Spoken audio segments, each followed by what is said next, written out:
Bienvenue dans Échange, votre émission qui s'intéresse au développement de l'Afrique. La question de l'eau reste l'une des plus difficiles à résoudre en Afrique subsaharienne. Malgré les progrès accomplis, le manque d'équipement a des conséquences économiques et sociales gravissimes qui devraient pousser chacun des pays de la région à enfin définir une politique de l'eau à faire figurer au rang des priorités. Pour en parler, je reçois le professeur Amadou Ama Maïga. Il est le président du partenariat régional de l'eau de l'Afrique de l'Ouest. Nous l'avons rencontré au forum de Bamako, Mali. Il a accepté de répondre à nos questions. Merci d'avoir accepté notre invitation, professeur. Aujourd'hui, 300 millions d'Africains n'ont pas accès à l'eau potable. Pourtant, le potentiel hydraulique du continent est favorable à l'accès pour tous à l'eau potable. Comment comprendre ce paradoxe? Merci beaucoup. Oui, effectivement, c'est un paradoxe. Alors, il faut savoir qu'il ne suffit pas d'avoir de l'eau disponible justement pour avoir accès aux services de l'eau.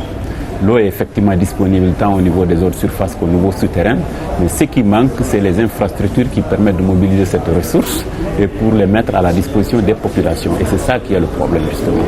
Et aujourd'hui, effectivement, les chiffres sont alarmants parce que nous sommes sortis il y a 2 ans des objectifs de développement durable, des objectifs du millénaire pour le développement. Donc, qui avait l'objectif 7, qui était destiné à l'eau et à l'accès à l'eau et à l'assainissement. Et malheureusement, les pays d'Afrique font partie de ceux qui n'ont pas pu accéder, réaliser ces objectifs millénaires pour le développement. Car très peu de pays africains ont pu arriver à ces objectifs-là. Donc, les objectifs de développement durable qui succèdent aux objectifs du millénaire pour le développement ont insisté davantage sur la question de l'eau en proposant un objectif qui est encore plus détaillé que dans le cadre des objectifs millénaires pour le développement. Il s'agit de l'objectif 6 qui est intitulé « Sécuriser l'eau et assurer le service de l'eau et sécuriser les ressources en eau d'ici 2030 ». Est-ce que les Africains peuvent arriver à sécuriser l'eau? Alors justement, les Africains, à l'instar de l'ensemble de la communauté internationale, ont adhéré effectivement, pas seulement qu'ils ont adhéré, ils ont participé dans la préparation de ces objectifs de développement durable, notamment l'objectif 6. Et ce qui veut dire qu'ils se sont engagés justement à réaliser, chacun en ce qui les concerne, donc à réaliser cet objectif d'ici 2030. Et c'est là que les détails sont donnés en ce qui concerne l'accès à l'eau et à l'accès à l'assainissement. L'objectif, la cible 6.1 dit que d'ici 2030, il faut assurer l'accès à l'eau potable à tous, sans exception. La cible 6.2, il faut faire en sorte que tout le monde ait accès à un service d'assainissement adéquat. Et en général, quand on parle de ça, dans ce domaine-là, il s'agit des eaux usées et puis des excréta. Donc tout ce qui est eau noire, c'est-à-dire tout ce qui est excréta, urine, etc. Et les eaux grises qui sont les eaux qui sont issues des autres activités domestiques, ainsi que des régions industrielles. Tout ceci doit être complété, géré d'ici 2030. Le potentiel hydraulique est là, mais les populations n'ont pas assez. Comme je l'ai dit, la question c'est vraiment les infrastructures qui permettent de mobiliser cette ressource et de le mettre à la disposition. Et surtout, il n'y a pas que cela, il y a également le service qui est assuré aux populations. Parce que vous avez beaucoup de pays, beaucoup de villes, beaucoup de villages où vous avez des infrastructures de distribution d'eau, mais le service est assuré de manière sporadique. Vous avez des coupures d'eau par-ci, vous avez de l'eau qui est de mauvaise qualité par-là, qui est distribuée voilà. Vous avez des forages qui marchent de temps à autre, etc. Tout ça, c'est pas un service adéquat.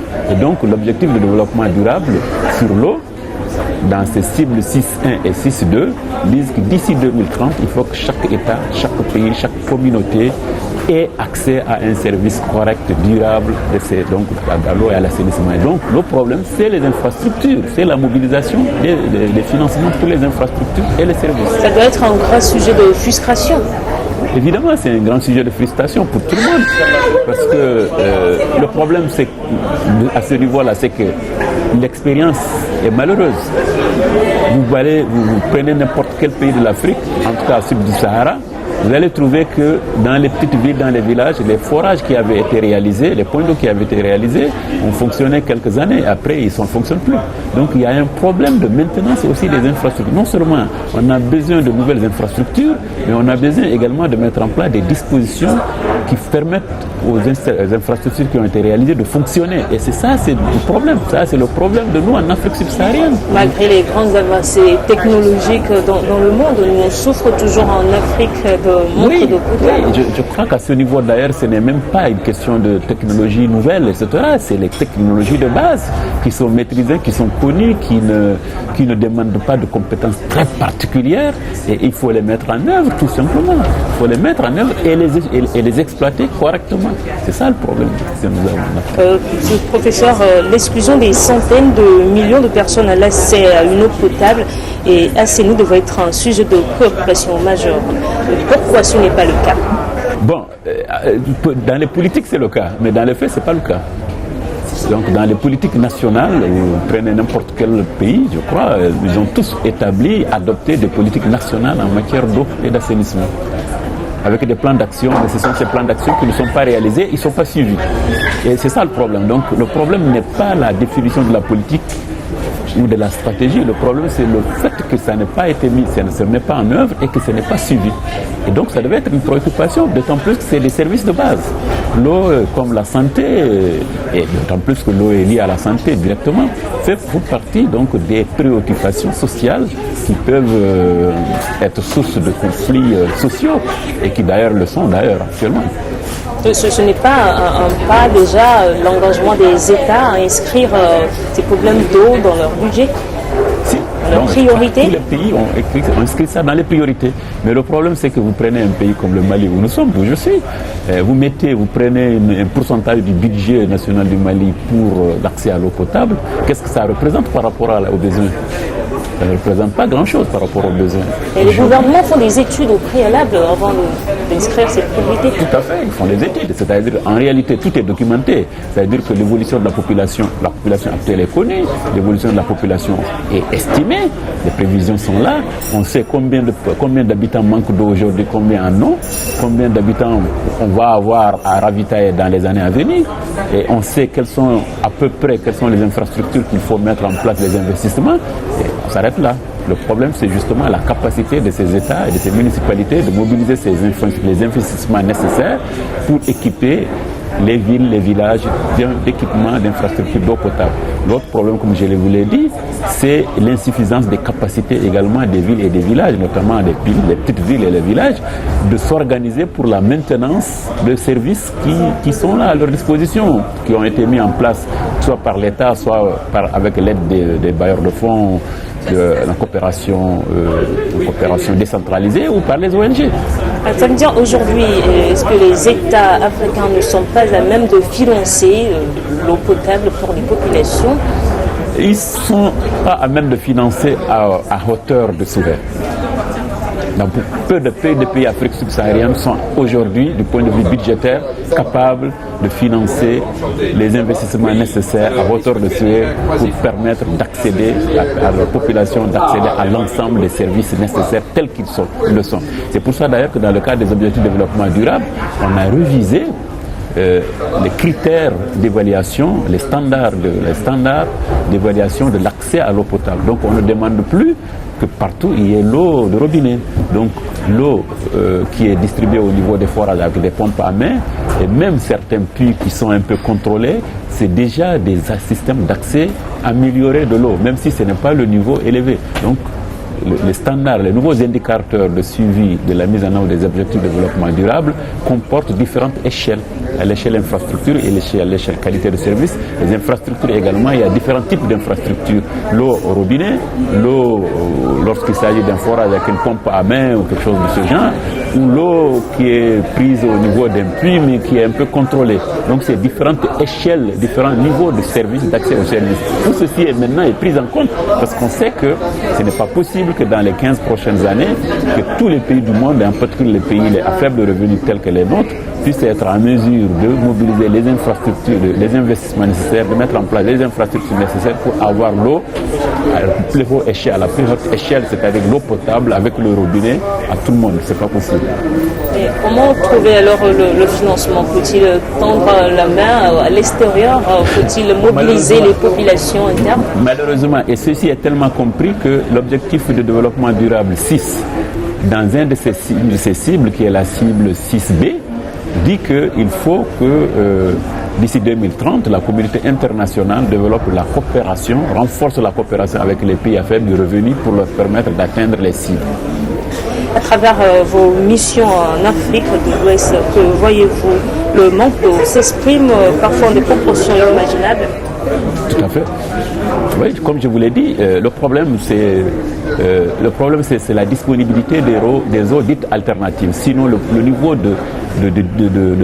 d'insuffisance d'accès à l'eau potable, tant dans les villes que dans les campagnes, est quasiment le même niveau. Pratiquement, vous prenez dans n'importe quel pays de l'Afrique de l'Ouest, quasiment. Prenez une ville comme Bamako, le réseau d'eau potable couvre à peine les 30% de l'espace urbain, à peine les 50%, disons. L'Ouest, ce sont des populations qui trouvent d'autres moyens de se ravitailler en eau, soit par des forages privés, soit en allant acheter de l'eau là où se trouve le réseau, soit parce que des ONG ont contribué à la mise en place d'un petit système très localisé qui peut distribuer de l'eau à quelques familles dans une zone, soit parce qu'ils ont des puits chez eux. Et voilà. Donc, et ça, c'est heureusement, Bamako se trouve dans une zone où les eaux souterraines sont disponibles. Mais vous avez des pays, des villes où il n'y a pas ces ressources alternatives. Et là, c'est des problèmes. Et ces populations font comment? Et ces populations, comme de toute façon, on a besoin de elles ne meurent pas quand même de soif. Il y a des services, évidemment, puisqu'ils vont chercher. De toute façon, les hommes ont toujours la capacité de s'en sortir. Voilà. Donc, mais sinon, c'est un problème qui est... Un autre problème, professeur, la disponibilité d'une eau potable est de plus en plus menacée par l'utilisation des terres, la déforestation, les changements climatiques. C'est vrai, parce qu'effectivement, la disponibilité de la ressource d'une manière générale, parce que nous avons parlé de l'eau potable, mais n'oublions pas que l'eau est utilisée pour d'autres usages aussi. Et donc, la demande en eau pour l'eau potable n'est pas vraiment la plus déterminante en matière de quantité sur les ressources en eau. Donc, les risques qui sont en train de se passer actuellement, quand les autres activités économiques qui dépendent de l'eau est beaucoup plus important pour l'agriculture, par exemple. Et effectivement, comme vous l'avez dit, les ressources en eau de l'Afrique de l'Ouest, en particulier, souffrent beaucoup de problèmes. Non seulement les changements de climat sont en train de se manifester par une diminution des disponibilités, donc des quantités de pluie qui tombent et donc des écoulements, et aussi de la recharge des nappes, mais aussi, comme vous l'avez dit, les activités anthropiques sont en train d'impacter négativement sur la qualité de l'eau. Et donc toutes les activités agricoles, les activités d'élevage, mais pire encore, le comportement des individus, parce que les ménages, les populations jettent dans les plans d'eau les déchets, comme sans contrôle, et tout ceci affecte la qualité de l'eau. Et effectivement, ça rend encore plus difficile le traitement de l'eau destiné à la consommation, et ça pollue les eaux de surface, comme les eaux souterraines, et ceux qui utilisent les eaux qui ne sont pas de l'eau de robinet, eux, ils utilisent de l'eau qui est de plus en plus polluée et donc qui ne fait pas l'objet de traitement. Et donc, effectivement, vous avez raison. Justement, abordant la question de la pollution, est-ce qu'elle est due à l'urbanisation et à l'agriculture intensive? Oui, tout à fait. La pollution, elle est effectivement due à l'agriculture. Malheureusement, elle n'est pas suffisamment intensive chez nous. Donc, elle est due à ça. Mais elle est, comme je l'ai dit, beaucoup plus. Elle est due aussi aux activités des ménages, de population. Vous savez, il n'y a pas de décharge contrôlée. Les gens jettent les déchets solides n'importe où. Et comme il n'y a pas de collecte d'eau usée et de traitement des eaux usées, les eaux usées sont rejetées dans les rues. Dans la plupart des pays de l'Afrique de l'Ouest, vous pouvez à Lomé, c'est la même chose. Vous allez dans les rues de Lomé, comme à Bamako, vous allez dans les rues de Cotonou, Lagos, n'importe où, vous allez trouver des eaux usées dans la rue. Et donc toutes ces eaux usées, ce sont des eaux usées qui sont issues de la lessive, des ménages, même si les populations, même si les ménages ont des latrines et des fosses septiques chez eux, les eaux usées des ménages et autres, en général, sont rejetées. Et toutes ces eaux vont se retrouver d'une manière ou d'une autre dans les plans d'eau, dans les cours d'eau, dans le sous-sol. Et donc c'est tout ceci qui contribue à la pollution de l'eau. Et la pollution liée à l'agriculture existe, mais elle n'est pas aussi déterminante pour le moment, malheureusement, parce que l'intensification de l'agriculture est très faible dans nos pays.